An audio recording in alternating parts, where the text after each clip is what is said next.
Hallo und herzlich willkommen beim Stempel-Nerd. Ich möchte mit euch heute eine Slider-Card bauen. Das hier ist zwar eine Double Slider Easel Card, aber das ist egal, nur die Funktion ganz kurz. Wir ziehen am Ende an unserer Karte und dann passiert irgendwas. Ja, also die zieht sich dann so auseinander. Hier nochmal eine andere, vielleicht kennt ihr die auch schon von meinem Instagram-Profil. Keine Sorge, die eine haben wollen, bekommen auch noch eine Anleitung dafür. Ich habe es versprochen, kommt noch. Ja. Hier ist ein bisschen schwierig. Ja, also wir haben einen Ziehmechanismus, der dann quasi uns die Karte so ein bisschen auseinander schiebt. Der ist nicht ganz so gut verarbeitet, aber es war auch mein erster Versuch. Ja. Wer die Karte noch nicht kennt, hier eine Easel-Karte zum Hinstellen aus dem Stempelset, der beste. So, das zur Einleitung, dann schauen wir doch mal auf meinen Arbeitstisch. Zuerst müssen wir ein bisschen Papier zuschneiden. Ich fange mal an mit einem Cardstock, der ist 14 x 29,7, also 14 cm und die Fläche eines ganzen A4-Blatts.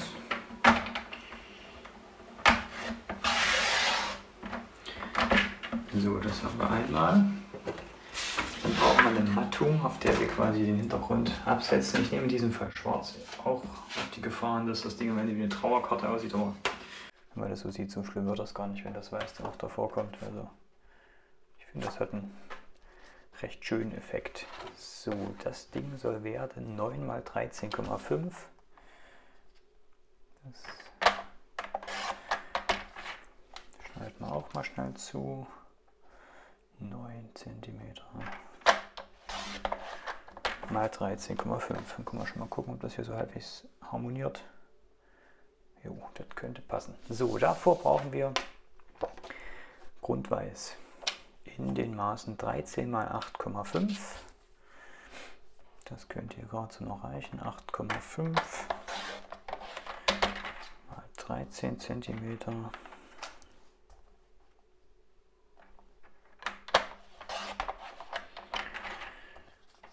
Und davon brauchen wir 3 Stück. Das kann man sich schon mal so vorstellen. Das kommt dann nochmal hier drauf. Und da ist doch schon ein Fehler drin. Jo, ich habe das schwarz zu klein zugeschnitten, oder? Nee, passt. Ach, hier ist der Fehler. 13 cm. So. Dann brauchen wir davon 3 Stück insgesamt. Also jetzt das Flüsterweiß, was 13 mal 8,5 geworden ist. Genau, so. 8,5 können wir uns hier nochmal zuschneiden. Und dann müsste das Ganze noch 13,0 werden.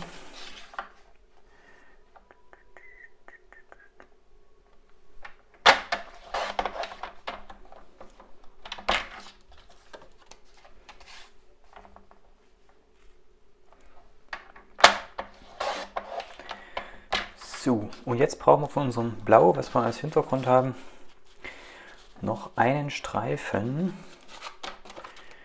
der 8 mal 13,5 ist. Also dann hämmern wir uns die nochmal in der Mitte durch auf 10,5, weil dann kann man nämlich den Rest nochmal für eine Faltkarte benutzen. Und was habe ich gesagt?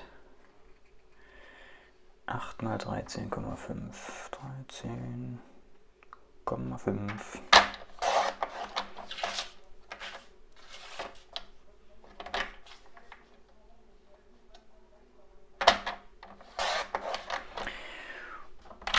So, und nun müssen wir es natürlich noch auf die Breite von 8 schneiden, sonst hau das nicht ganz hin.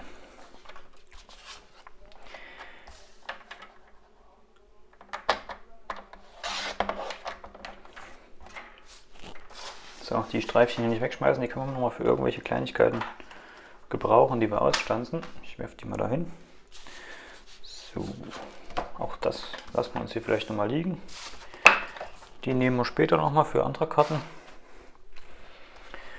Und dann sind wir mit Zuschneiden eigentlich fertig. Also ich lege hier gleich nochmal hin, was wir haben, aber nee, wir sind noch nicht ganz fertig, weil wir müssen dann noch ein bisschen falzen. Aber das ist auch nicht schlimm.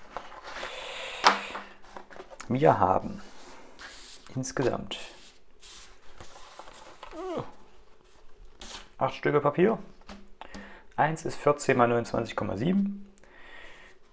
Eins ist 9 mal 13,5. Das würde dann schon mal so grob zum Verständnis hier drauf kommen. Dann haben wir eins, was 13 mal 8,5 ist. Das kommt dann hier drauf. Und dann haben wir zwei noch, die ebenfalls 13,8,5 sind. Die werden dann eigentlich hier drauf kommen. Und da ist schon ein Schnittfehler. Da ist ein Fehler. Das ist aber nicht so schlimm. Die müssen nämlich dann 8 sein und nicht 8,5.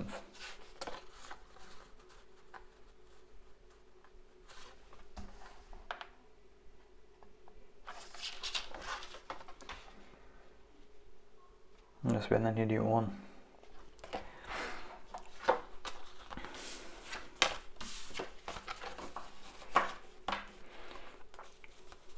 Ich würde sagen, ich zeige euch die Maße dann nochmal am Ende. Wobei,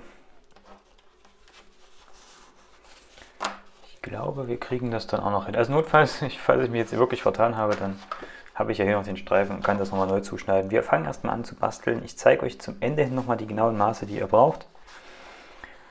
Beziehungsweise im Video blende ich einfach am Anfang die richtigen Maße ein, damit da keine Fehler passieren. Also das legen wir jetzt zur Seite. Wir falzen unser langes Stück, unser breites Stück, was 14 mal 29,7 ist, bei folgenden Maßen. Und zwar einmal bei 9,3, also legen wir uns hier oben an. Wichtig, Messer nach oben, das brauchen wir jetzt nicht, sonst schnippeln wir uns den ganzen Kram nämlich gleich wieder durch. Also 9,3 falzen wir einmal. Dann falzen wir bei 9,5. Also von der 9,3 Kante, die wir jetzt haben, nehmen wir nochmal 9,5 in diese Richtung. 9,5. Wieder einmal falzen und hochklappen. Und jetzt nehmen wir wieder diese Linie. Ich weiß, also in der Technik würde man nicht mit Kettenmaßen arbeiten. Das wird dann ungenau, aber mit Papier ist das okay. Und falzen wieder bei 9,5. So, jetzt müssten wir erstmal zuschnittstechnisch fertig sein, aber wir kommen ja nochmal drauf zurück, weil eventuell hier ein paar Maße nicht hinhauen. Aber das sehen wir dann. Was haben wir jetzt hier gemacht? Wir haben... Hier klebt erstmal irgendwas, egal. Also, hier sieht man das jetzt grob. Ich hoffe, man sieht es auch in der Kamera halbwegs ordentlich. Da ich jetzt in dem Tisch noch keinen Kameragalgen habe, um von oben zu filmen. Wir falzen einmal hier. Das müsste jetzt das kleine Stückchen sein. Hier sehen wir mal ein bisschen Platz. Das hier haben wir bei 9,5 gefalzt und das ist das mit 9,3. So. Hier knicken wir wieder um. Wenn ihr habt, nehmt so ein Falzbein. Dann werden die Falzkanten schöner und ich meine auch ein bisschen sauberer, weil man dann einfach schöner falzen kann mit dem Teil. Gibt es bei Stampin' Up. Meins ist schon ein bisschen abgegriffen. Aber das ist nicht so schlimm. So, und jetzt hier auch nochmal kleine Kante umlegen.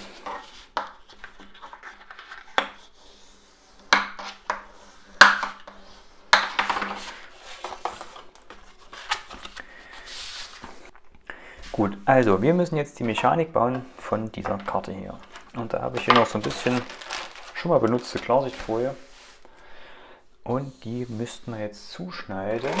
Das geht mit der Schneidemaschine nicht, kann ich sagen. Also man kann es probieren, aber macht euch entweder die Klingen kaputt von eurer Schneidemaschine oder eure Folie zerfliegt in 1000 Teile. Unser Streifen, den wir jetzt schneiden, der müsste so knapp 4 cm breit sein, plus minus. Geht auch schmaler, aber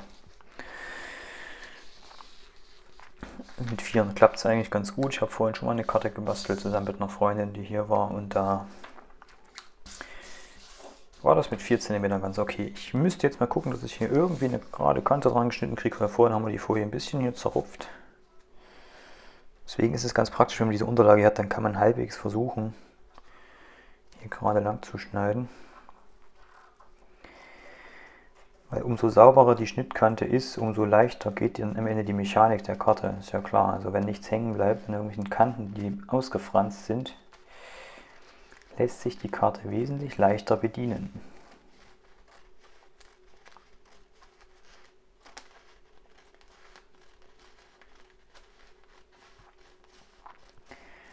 Schnipp, schnipp, schnipp.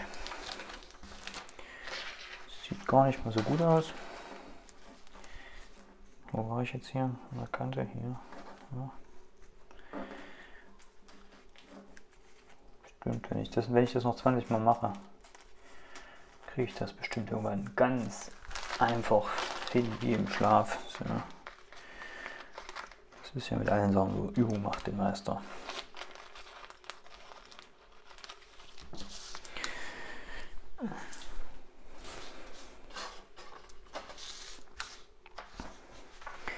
Also 4 cm Breite. Ich würde behaupten, das kann man so akzeptieren. Von der Gradigkeit. Also nein.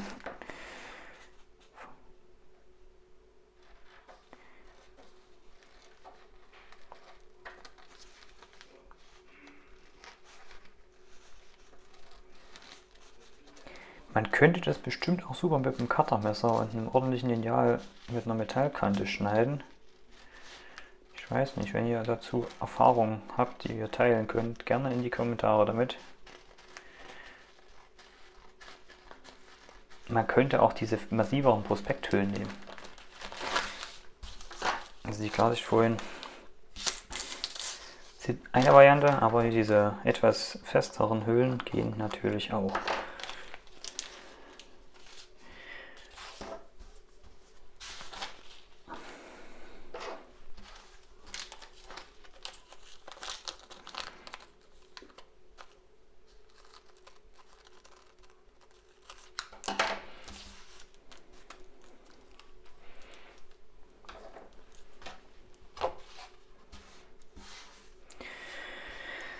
So, das wird am Ende ja so draufgeklebt. Das heißt, in der Mitte ist quasi das Teil, auf das das unsere Führung darstellt. So, ja. Das heißt, hier müssten wir jetzt ungefähr die Breite unseres Streifens ausschneiden. Und ich nehme da auch immer gerne diese Unterlage hier, weil man das damit schön machen kann. Und lege meine Enden hier so an und gucke dann halt, wo ich auf meine 4 cm komme. Und schneide dann einfach gerade hier rein. Und das auf der anderen Seite auch.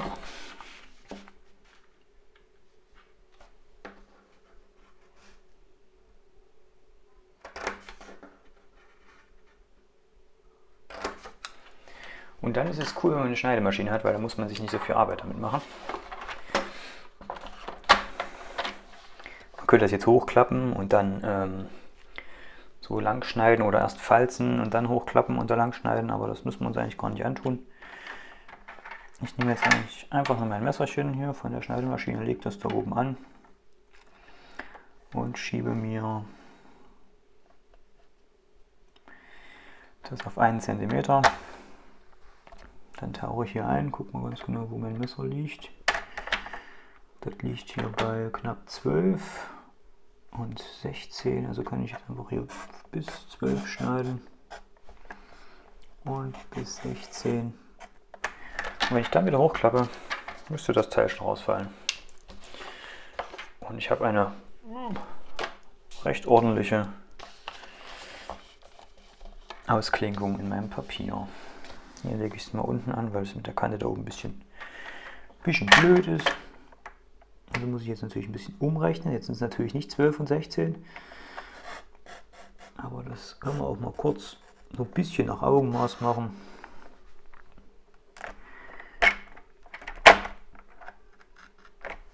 Und dann geht das natürlich genauso gut. So, da ist es rausgeschnitten. So, warum haben wir diesen ganzen Quatsch jetzt gemacht?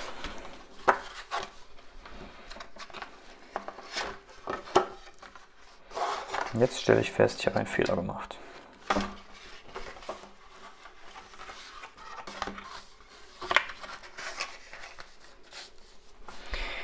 Tja, das kommt vor. Ist aber nicht schlimm. Wir machen am Ende einfach Folgendes. Wir kleben dann hier nochmal einen Streifen drauf.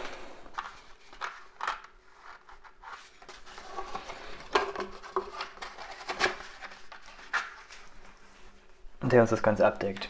Also, ich habe nämlich ein Problem. Ich habe von der Farbe jetzt keine mehr da und die Karte muss fertig werden. Also es reicht jetzt nicht, dass ich neues Material bestelle, sondern die Karte muss heute noch fertig werden, weil ich die noch verschenken muss. Also muss nicht, ich möchte die verschenken. So, also müssen wir uns irgendwie helfen. Zwar könnten wir jetzt überlegen, ob wir das dann einfach so rumfalten. Das werden wir wahrscheinlich auch machen. Und dann einfach hier nochmal einen Winkel dran setzen. Gut, also ihr macht das richtig. Ihr schneidet bitte an dieser Stelle hier aus. Ich mache es jetzt ein bisschen anders. Ich nehme mir mein Reststück, was ich hier noch habe. Ja. Und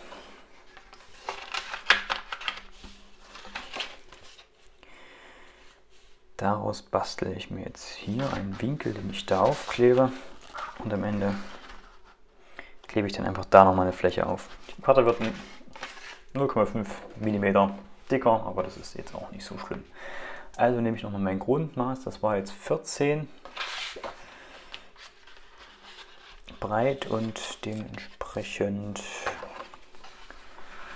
wenn ich da 13,5 habe, müsste ich, mal kurz messen, ich muss mal ein bisschen Gedanken zusammennehmen, dass uns das nicht nochmal passiert.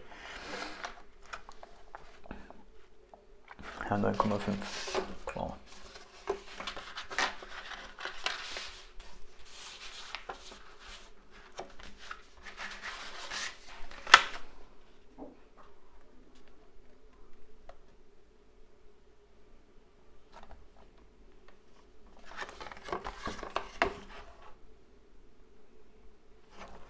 Ja, 9,5, okay.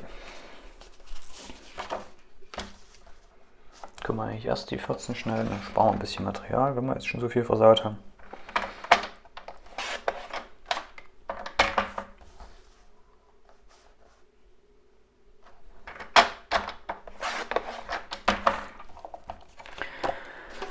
Passiert, gibt Schlimmeres.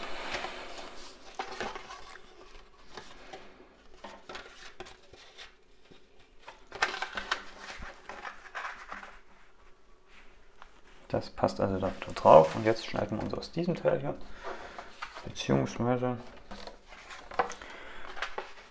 die brauchen wir ja dann noch, aus dem hier einfach einen Streifen, der, was ist denn hier unsere Schenkellänge? Naja, 1,5 cm.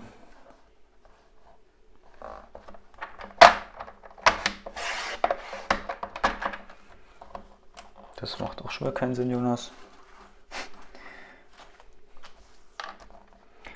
Reiß dich doch mal ein bisschen zusammen.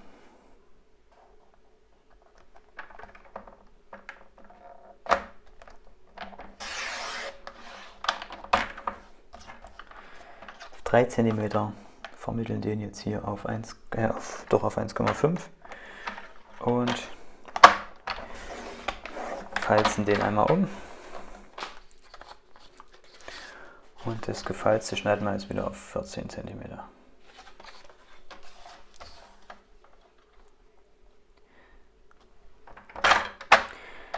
Also, wie gesagt, es ist nicht schlimm, wenn man mal einen Fehler macht. Das gehört dazu.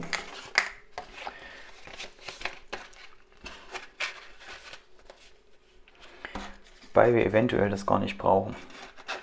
Mit dem letzten Papier, was wir jetzt hier haben. Also wenn ich mir das jetzt mal hier so angucke, wir können ja einfach den Winkel dann hier hinkleben. Wir müssen halt nur gucken, dass unsere Karte dann sauber läuft. Aber das sollte passen. Dann heben wir uns mal als Reserve auf, falls das so nicht klappt, aber ich denke, wir kriegen das hin. So, wenn ihr diesen Fehler nicht gemacht habt, so wie ich, dann klebt ihr euch einfach jetzt hier wieder Abreißklebeband dran. Das hier. Das heißt zwar Abreißklebeband, ich schneide das trotzdem immer lieber mit der Schere ab. Ich weiß auch nicht warum.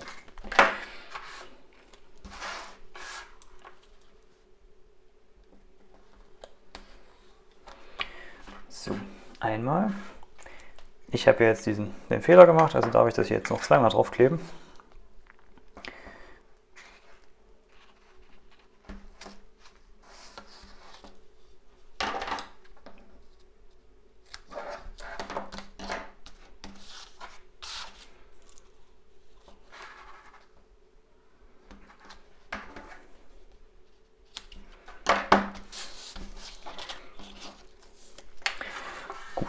So.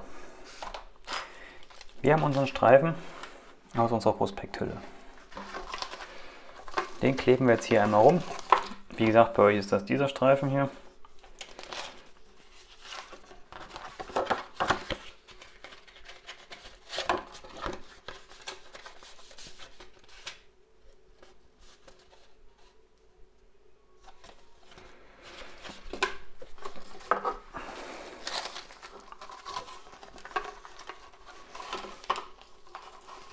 Den legen wir jetzt quasi einmal hier rum und machen uns ans Ende von der Folie hier einen knapp 4 cm langen Streifen Abreißklebeband. Na, ist schon mal ein Stückchen länger geworden als 4 cm. Ich klebe den mal dahin. Dann kann ich hier hinten nochmal abschneiden. Wichtig ist, dass ihr im besten Fall keinen Streifen mit Folie übrig lasst, weil der kann dann wieder dafür sorgen, dass die Mechanik hängt. So, dann können wir das doppelseitige Abreißklebeband abziehen und nicht ganz zu straff, also ein bisschen Luft soll schon dazwischen sein. Und dann packt man das hier da drauf. So, was passiert jetzt? Wir können das hier drehen.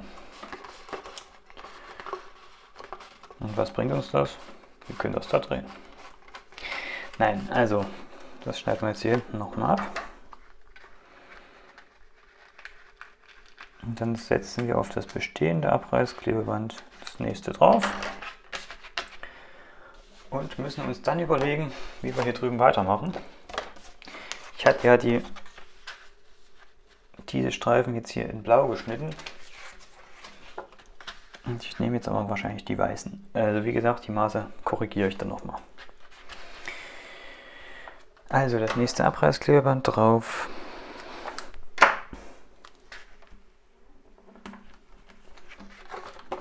Der Vorteil bei mir ist, ich kann das jetzt schön vermitteln, weil ich die Kanten gut hochklappen kann und weiß, dass ich halbwegs im Rahmen bleibe. So, jetzt nochmal ganz kurz gucken, dass wir keinen falschen Fehler mehr machen.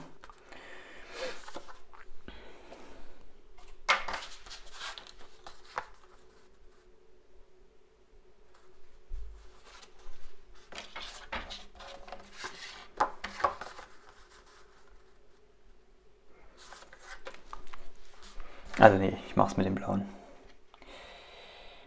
Ich korrigiere dann die anderen Maße nochmal. So, das blaue klebt. Und jetzt könnt ihr nochmal gucken, also wenn ihr das noch nicht kennt, wenn ihr jetzt rauszieht, läuft natürlich hinten das Band mit. Und so machen wir jetzt auf der Gegenseite, wenn wir jetzt eben auf der Seite geklebt, jetzt machen wir das natürlich hier. Ansonsten funktioniert das nicht ganz.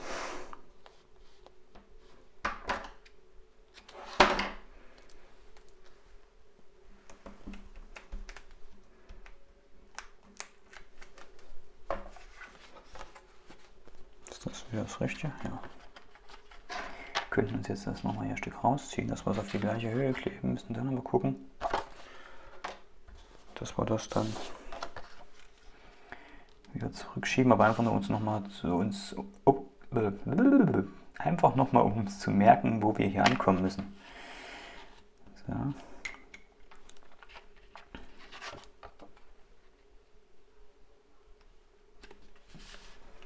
So. Und wenn ich jetzt hier ziehe, haben wir unseren Slider-Effekt. Perfekt. So.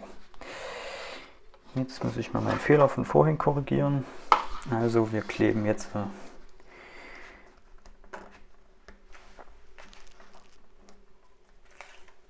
wichtig, wir kommen hier dann nicht mehr ran. Also wenn wir das jetzt hier festkleben, gibt es kein Zurück mehr. So.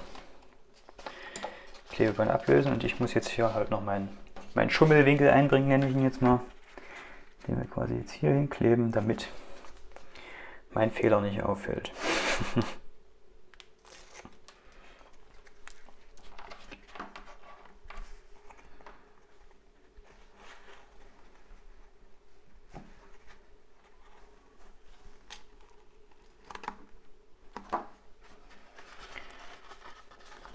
Jetzt habe ich die noch ein Stückchen schief geklebt, aber wir haben ja eine Schere, da kann man das einfach abschneiden.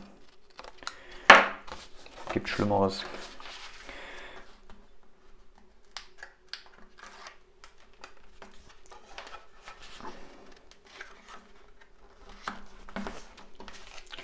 So, jetzt sieht das fast aus wie eine Karte. Dann testen wir doch mal, ob das jetzt funktioniert. In die Richtung funktioniert es schon mal nicht.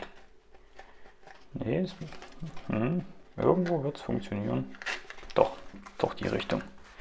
Also wenn ich jetzt hier rausziehe, dann fährt auf der anderen Seite mein Kärtchen raus. Das sieht ja schon mal gar nicht so schlecht aus. So, dann können wir uns jetzt eigentlich schon fast ans Gestalten machen. Die Technik steht soweit. Dann können wir das Schwarze hier schon mal aufkleben. Ich gucke jetzt mal, was hier die schönere Seite. Ich würde das nach oben machen, da sieht man diese Kante mit dem Fehler nicht so schlimm.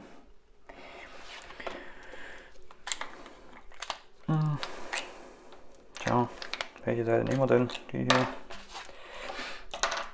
Wie gesagt, sowas immer gerne mit Flüssigkleber machen, weil da habt ihr den Vorteil, ihr könnt noch ein bisschen rutschen. Wenn wir da das Abreißklebeband nehmen, dann sind wir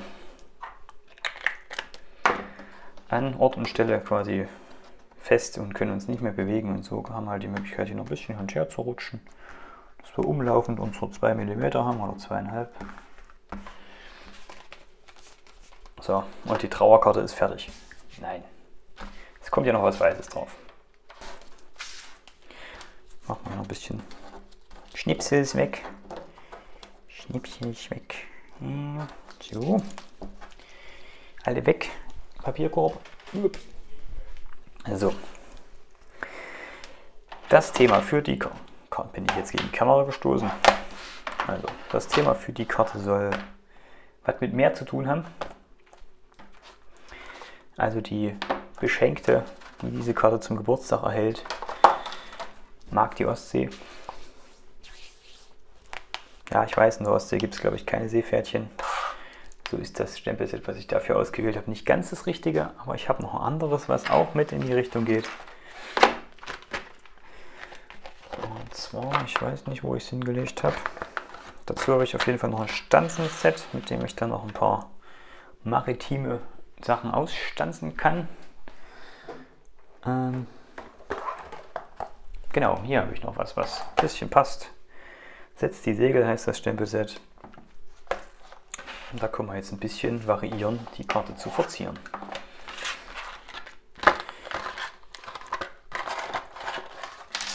Ich gebe das mal alles hier hin.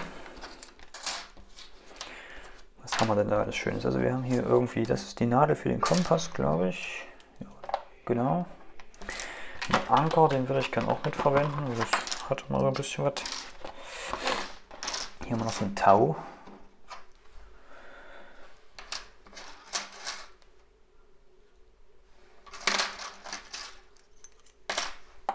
Das können wir schon auch noch auf den Kompass drauf.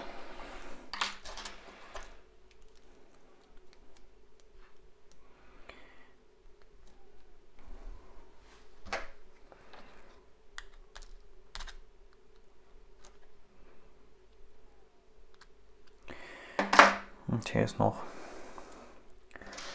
von ehemaligen Meer und Boot und ja, Seemannskram noch ein Steuerrad drin gewesen. Okay. Was haben wir hier noch? Hier ist noch ein Tau. Können wir auch mit verwenden.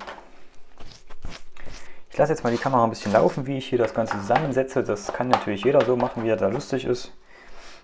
In dem kleinen Zeitraffer. Weil ich jetzt, wenn ich euch jetzt erzähle, was ich hier alles, warum auch immer tue, das ist ja irgendwie quasi meiner Kreativität, meiner Fantasie geschuldet. Was ich vielleicht noch verrate, ich werde die Embossing-Schablonen nehmen. Wie heißt das hier ganz genau? Die 3D-Prägeform Holzdielen. Und zwar überlege ich mir so ein bisschen sowas damit zu basteln, damit das hat so ein bisschen was von von alten Schiffsplanken, wenn man das so koloriert. Behaupte ich jetzt einfach mal. So. Wie gesagt, wir machen jetzt mal einen Zeitraffer und danach sehen wir uns wieder mit der Karte, kurz bevor wir alles zusammenkleben.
So, jetzt nach dem Zeitraffer habe ich gut Chaos angerichtet auf meinem Schreibtisch. Oder auf meinem Basteltisch, kann man jetzt hier sagen. Es ist zwar gerade der Schreibtisch, aber ich hatte etwas verunstaltet, würde ich sagen. Machen wir noch ein bisschen Ordnung hier. So ist bis jetzt mein Entwurf geworden. Ich hatte erst ein bisschen das Gefühl, dass es viel zu dunkel wird, aber jetzt, wo ich dem Leuchter noch ein bisschen Farbe gegeben habe mit dem Licht des Leuchtturms, denke ich, sieht das gar nicht mal so verkehrt aus.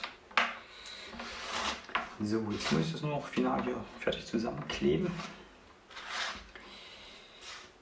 Ich überlege, ob ich den Strick jetzt sogar vielleicht weglasse, wenn ich jetzt noch einen Faden gefunden habe, den ich hier umwickeln könnte. Ich klebe jetzt noch schnell alles auf und dann ist die Karte auch fast fertig.